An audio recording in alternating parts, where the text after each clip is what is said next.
Akashni. But if it's societal norm to shorten it, then Kashi is fine. Let me tell you a little about myself. Mum died when I was 11. Breast cancer. Apparently, I was too young to go to a funeral. Dad and sisters raised me. I acted up.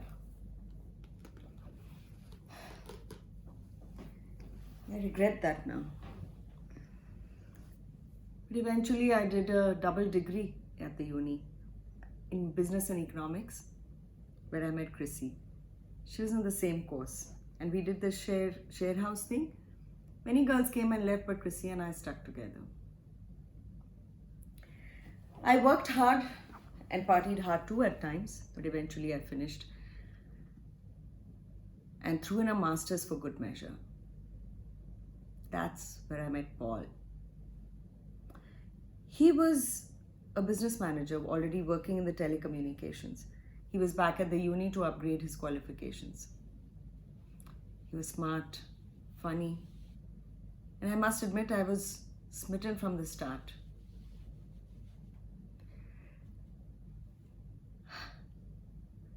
It was a long time before we went on our first date though.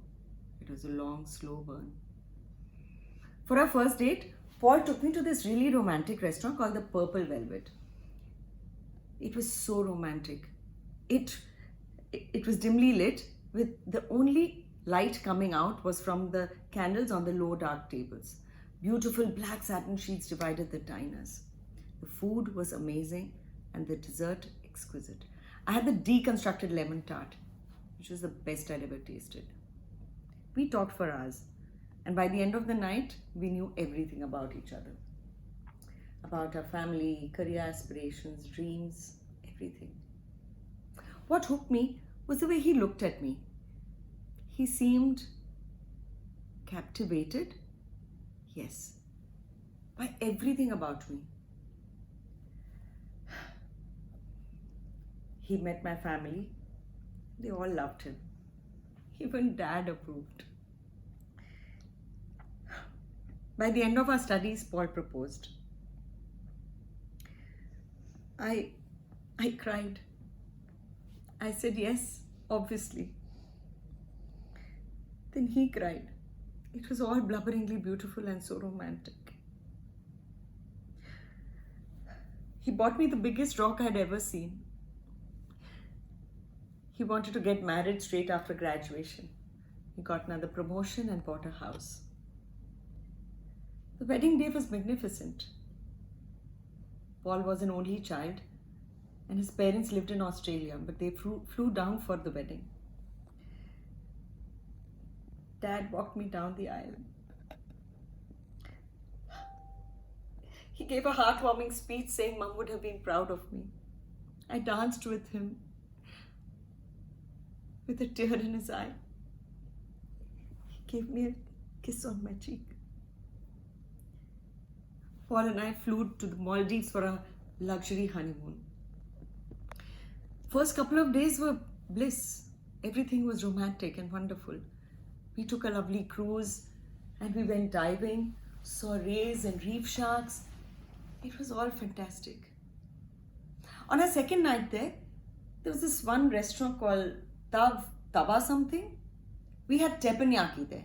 It was to die for. The next day, we decided for a stroll on the beach. I got into my swimmers and Paul told me I shouldn't wear that. When I asked him why, he said I looked like a pig. Like I turned into what I'd wolfed down for dinner the night before. When I didn't say anything for a few seconds, he told me I should get changed. That he had been embarrassed once when we went diving and he wouldn't be embarrassed again.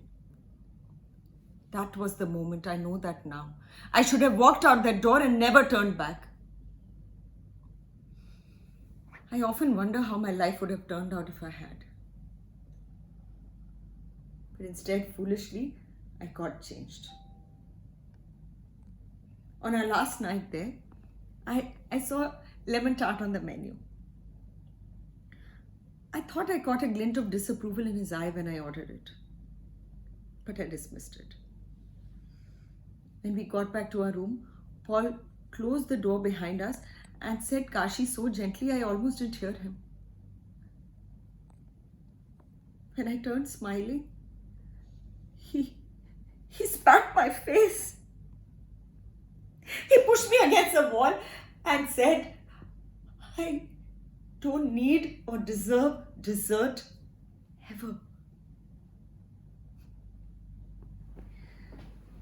Things got worse when we got back home. First, I didn't need a job. He was earning enough for both of us. Chrissy posted on Facebook that she had secured a great job.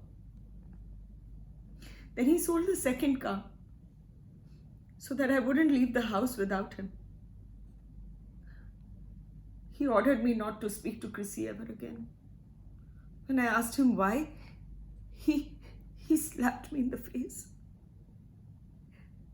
He took away my mobile phone and closed down all my social media accounts. Not long after, one of my sisters had a second kid. I wanted kids. I thought that would bring Paul back to the man he was when I first met him. When I asked him about it, he said I didn't need something else to make me fat. I asked him if he would ever change his mind in the future. He punched me in the stomach.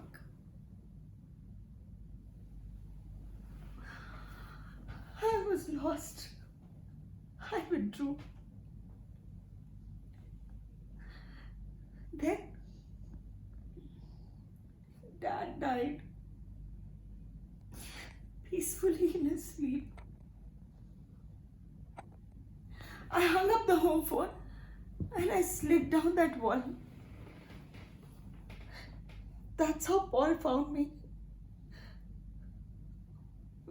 When he returned home hours later, all balled up and crying. You know what he did? He told me to get him a beer. When I didn't get up straight away, he yelled at me to do it. Numb and trembling, I got up. I took the beer and went into the lounge room where he was already seated. Holding it, standing next to his chair, I told him my dad had died. He was watching the news. He didn't even look up at me. He just said, "You aren't going to the funeral." I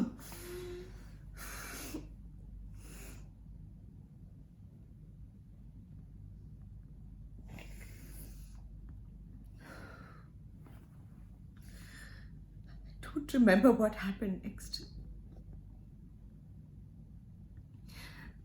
The police told me what happened next. I saw the photos. I heard all about it at the trial. Guess I have a long time now to remember. Or at least the judge let me go to my dad's funeral.